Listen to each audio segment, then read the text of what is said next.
Welcome to the Sunday night broadcast. And before I start, if you would like to watch these broadcasts live and join in with the meeting, there's a link below. And what else? I'm going to be in New York in April, and I'm having a 6-day meeting here in Spain.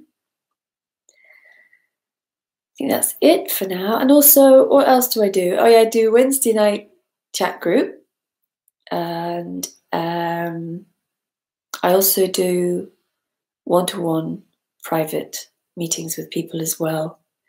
And you can find all of that on my website. Hi, Jim.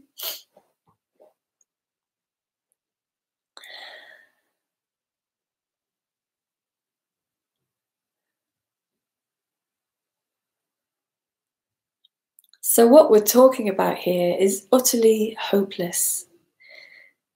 Hi, Phyllis. Utterly hopeless. It can't be found. It can't be known. It can't be touched. Because who would touch it? Who would touch it? And touch what? The thing is that there is no it. In the end, there's no it. There's only everything here, appearing, right here, happening.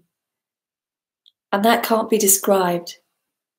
There's no description for that. We can give descriptions for it, but they're utterly meaningless.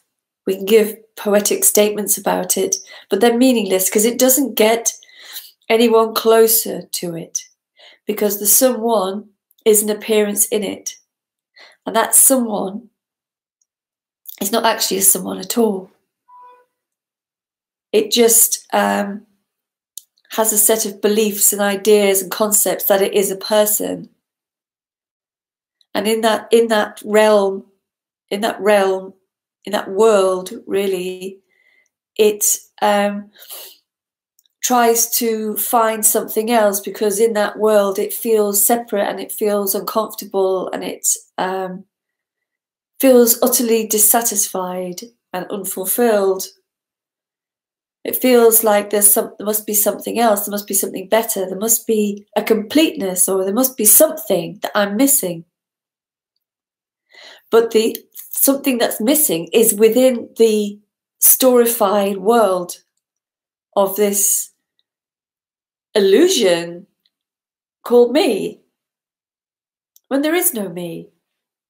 And there is also no me as well.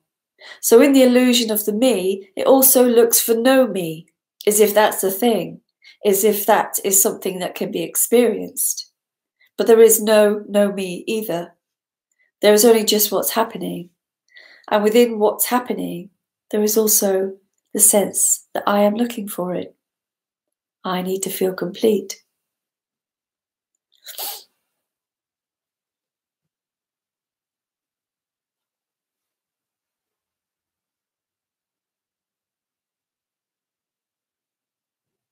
And really the best we can do is just have a conversation about it.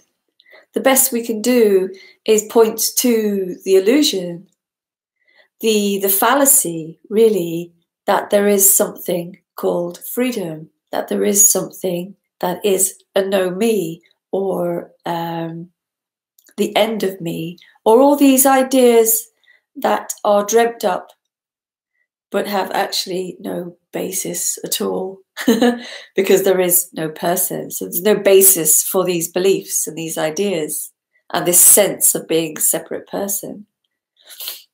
You can't actually find it in the end, because where is it? You know, it's just really a kind of a sense. Hi, Paul.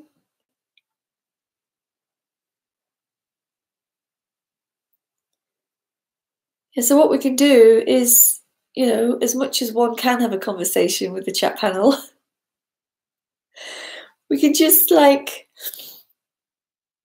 it can be very subtle, you know. There's a lot of very subtle nuances that this dream realm has a lot of concepts and ideas, and the best we can do is look at those concepts and ideas to see what they are, you know, to see that it's probably 100% dreamt up, all made up. The person is all made up. It's an idea that has apparently happened and then has a life of its own.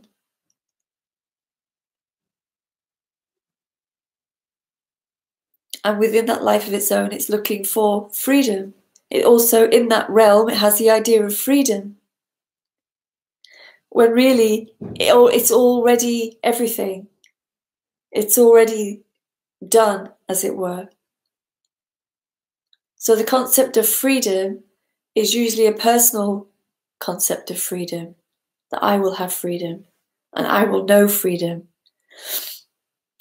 The end of that illusory sense of self is the end of, well, all of it, any idea of freedom. Then life is just as it is, and that's utterly indescribable because there's no one there to describe it.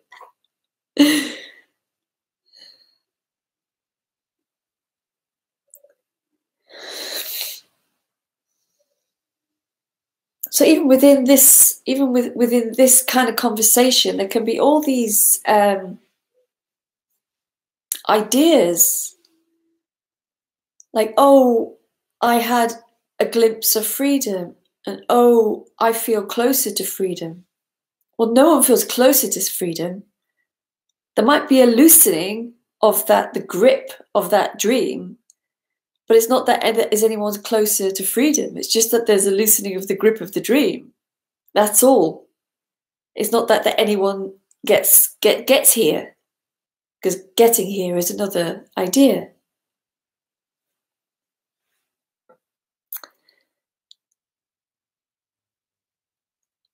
Paul, I'm feeling a bit confused as to what's the dream and what isn't. Well, when there's that sense of a person, and that sense of the person feels so real, it's not actually real. It's a dream of it being real. It's a world. It's a whole realm of me and my life, and me and this, and I'm getting there. I'm not getting there. I'm nearly there. I'm really nearly not. It's actual and apparent, but it's not real. So therefore, you could describe it as the human dreaming. It's a person. That's what I'm saying. That's as close as I can get to saying it. I'm not saying this is a dream. This is beyond that. I mean, this is also the person as well. The person, the dream of a person is also this. So everything is this. So that's why it's utterly hopeless. But also in this, it can be elucidated that this idea, this sense of a person is actually not a person at all. It's just a dream of a person.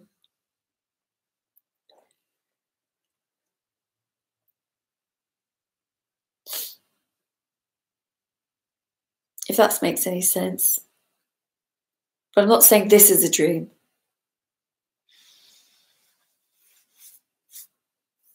This is utterly wild and indescribable, and itself being what it is.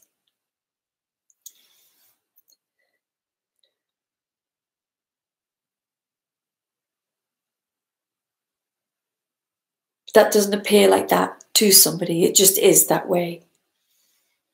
That is not appearing to me in that way. And speaking about it in this way. There's nobody saying that. It's this speaking. It's this speaking. It's this hearing. It's this having questions. It's this wondering what she means by a dream. It's all just this, every single nuance of it. There's no separation. It's all one life, just one life. Hey Lee, I feel like a real person at the moment. So I feel like I'm trying not to be a person, which is ridiculous. Yeah, you don't actually feel like a person. That's a story going on that is absolutely believed. I feel like a person.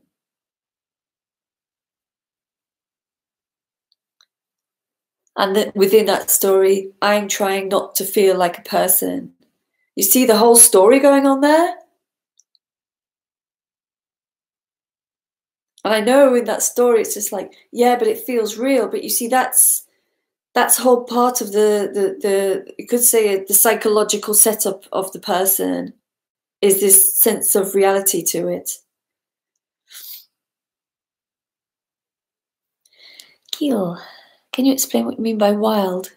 Wild as in borderless, ruleless, anarchic, without rules. Wild. This doesn't have rules.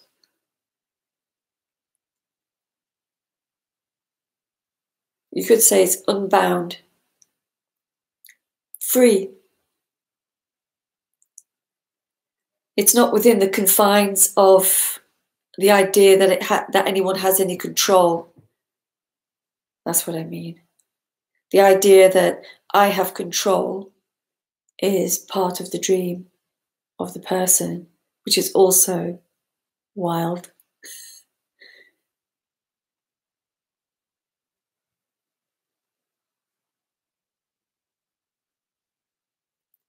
Like it seems like there's a reason for us to be here. There's no rhyme or reason for us to be here at all, in reality, because we're not actually really here.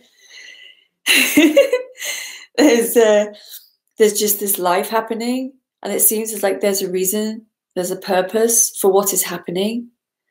Like I'm here and I'm listening to this, or I'm speaking about this, or there's all the this idea that this idea is that that's happening for a reason. It's actually not true. There's no reason for anything to be happening because because nobody's here for it to happen to. There is this this life which has this absolutely mysterious and indescribable intelligence that is just happening, and not for a reason. Not, and if there is one, it was beyond my tiny brain's comprehension.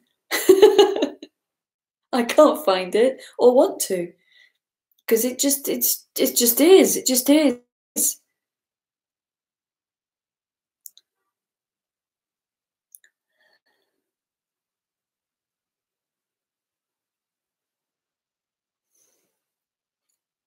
Actually, I see quite a few people.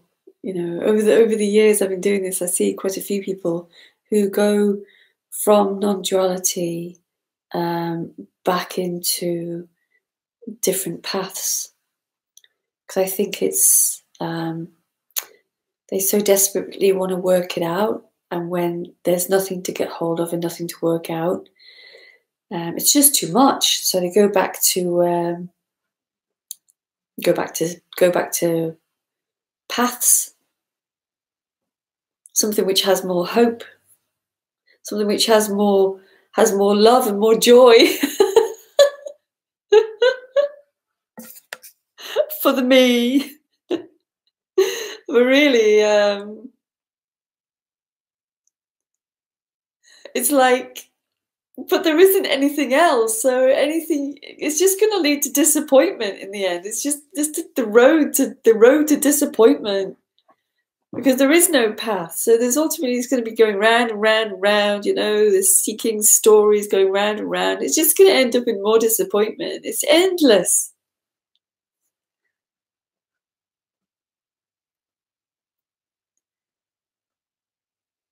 And also, you know, this life as it is, this life, you know, all of it is absolutely startling in its utter mystery and its utter presence, as it were.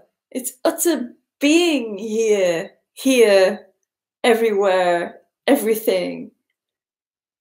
That is so startling and amazing.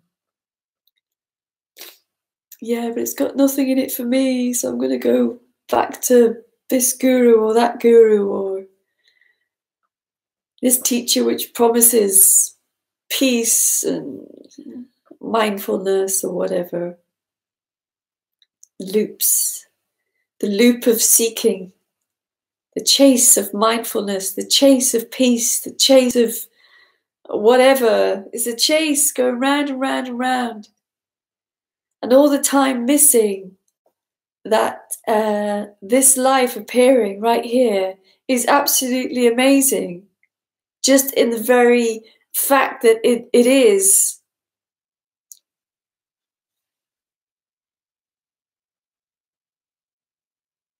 But, you know, as I said, that's no good for the seeker, because it's like, yeah, so what? Because there's nothing in it for me. I can't get that. There's no fulfillment in that for me. No, of course there isn't, because the me is the me is a construct that's on a loop of wanting and getting and trying and finding and needing. It's on that constant loop